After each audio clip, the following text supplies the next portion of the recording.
আসসালামু আলাইকুম। নতুন একটি ভিডিও নিয়ে হাজির হলাম। আমার আজকের ভিডিওটি হচ্ছে মাইক্রো ওভেন নিয়ে। খুবই গুরুত্বপূর্ণ, যারা বাসায় মাইক্রো ওভেন ইউজ করেন তাদের জন্য এই ভিডিওটি তৈরি করা।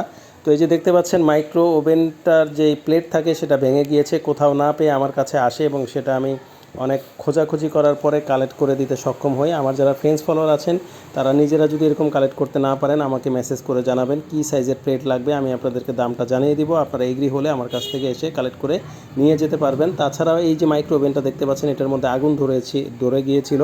বড় একটা দুর্ঘটনার হাত থেকে এই মাইক্রো ওভেনটা রক্ষা পায়। তো আসলে এটার ঘটনাটা যেটা হয়েছিল, বিরিয়ানির প্যাকেট এনে এটার মধ্যে গরম করতে দিয়েছিল, আর ওটার মধ্যে স্টাপলার পিন ছিল।